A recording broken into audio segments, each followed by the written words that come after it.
Well, hello, wonderful world of Tumblr.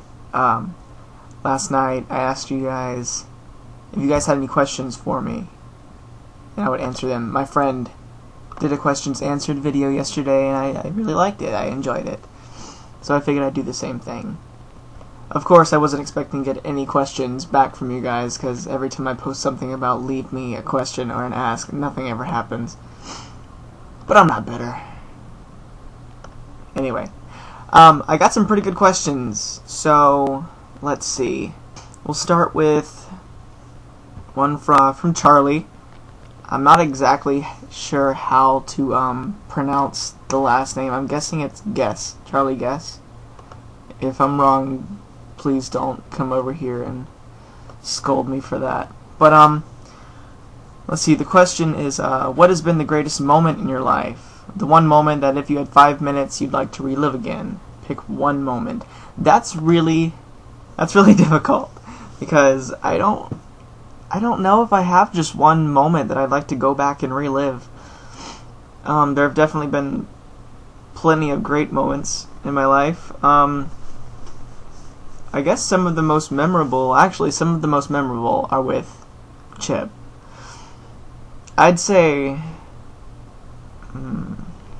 probably our trip to Orlando. That was great. I went down there for an audition for the BFA program at University of Central Florida, and he was there with me throughout the whole thing, watching me get all dressed up for this thing and practicing all that stuff. And then afterward we went to Universal, and we went to the Wizarding World of Harry Potter, and that was, for lack of a better word, magical. That sounds really cheesy. But we rode the rides together, we drank butterbeer, it was a match made in Hogwarts.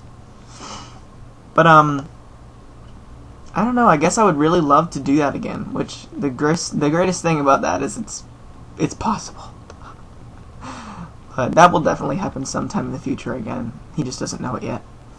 Next one is from Katie, my friend Katie, username ibreathestars.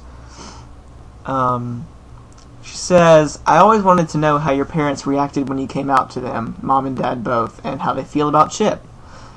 Well, it's a funny story. I came out to my dad first, and that was a complete and utter disaster.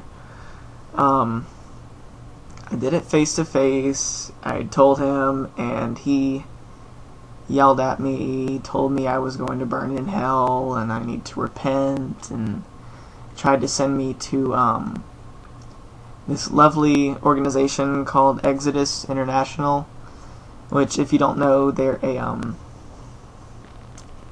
born-again Christian sort of like anti-homosexuality sort of organization where they try to lead you to a hetero lifestyle through God. And he mentioned it, and I looked up stuff, and they say for the failed cases, they use electroshock therapy, chemical therapy, and I flat out told him no. I said, I'm not going there, you are crazy. But that's it. With him, it was bad. It was not a great night. With my mom, he actually told my mom, after that whole thing, he called up my mom and told her, and at first she was just sort of like, oh, my son's gay, I'm not gonna have grandkids. But now, like, she's perfectly fine with it. I mean, she's met Chip, she loves Chip. We went to dinner, and her and Chip talked the whole time while I sat there and ate. So, I mean, she loves him. My mom's great. Yeah, my dad wants nothing to do with my gay life, so he hasn't even met Chip. He never spoken to him, doesn't want to speak to him. He doesn't want anything to do with him. So, I mean, I'm perfectly fine with that as of right now. Next one is from Josh, username josketh. His question is, how do I perceive paranormal energies? Does it tingle? Any other cool haunted stories from your house? This is always a really great conversation starter with people because they think I'm utterly nuts. I'd say most of my life, it's hard to explain. It's not like paranormal activity. I can see demons walking around, grabbing people by the ankles, pulling them downstairs.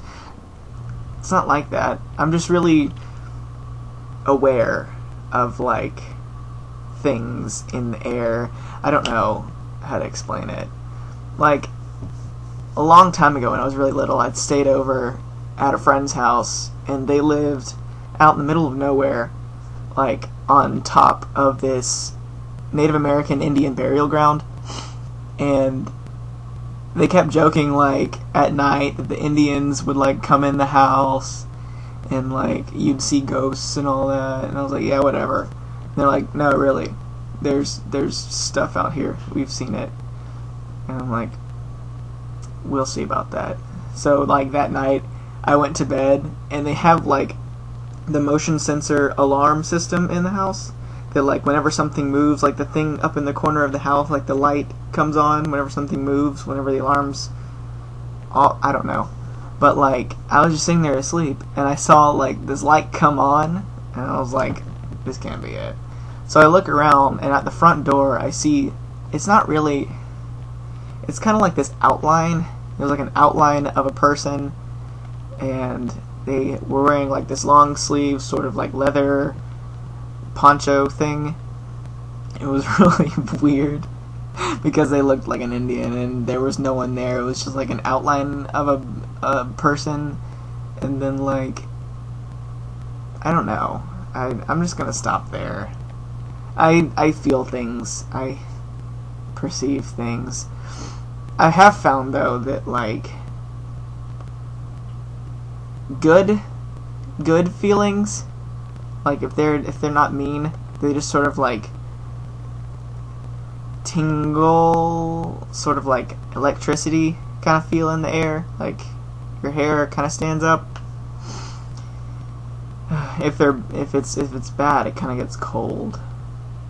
That's just what I've noticed. I mean, I'm definitely not a leading expert on the topic or anything, but yeah, I'm just gonna stop there before you guys think I'm insane, which I'm not completely sure is untrue. Anyway, next one is again from Charlie. He sent another one, which I'm totally not against. Let's see. How are things with your father? I know you've mentioned in the past there's friction between you two. Have things improved? Right now, I don't really see him much, to be perfectly honest. I'm always working. He works during the day, and I usually leave in the evening and work until 10-ish at night. I get home around 10:30. He's already asleep by then. He wakes up 4 or 5 in the morning and leaves. I wake up at like 7 or 8. I mean, I hardly even see him. But, I mean, I guess we're fine now. It's sort of like a down low kind of thing. Like, you won't talk about it, I won't talk about it, I guess. I don't know. I mean, I guess one day we're going to have to talk about it. But right now, it's just sort of stuck in the freezer. I mean, I guess things are okay. To answer your question, things are okay. I guess as good as they're gonna get. It kinda sucks. Okay, last question I received is anonymous, and it is, why doesn't Waffle House have any chocolate chips? Well, I have no idea why Waffle House does not have any chocolate chips, or peanut butter chips, or apple oatmeal, or anything like that, because they don't have anything. But they do have chocolate milk. They have chocolate milk. I go in there for chocolate milk, and bring a coloring book with me. Nicole knows. Nicole and I will go to Waffle House at 11 o'clock at night just to get some chocolate milk and color some Disney princesses. Story of my life. yeah, that's all the questions I got. It was fun answering them. It's interesting to see what you guys want to know about me, because usually all that anonymous asks and stuff I get are about my sex life and about my personal stuff. So I just sort of brush it off. I guess it doesn't help that I'm not wearing a shirt right now. But then again, I never wear clothes in my house, really. Oh well. It's not like you haven't seen me shirtless, I guess. Oh well. Oh, the beard. How are you guys liking the beard? I did it for the no shave November, and this is what I got. And December came, and I was faced with a very tough decision of whether or not to keep it or cut it off. And I asked everyone, and people said they like it, so I guess I'm keeping it. I like it. It's fun. I can fluff it up, and I look like a hobo.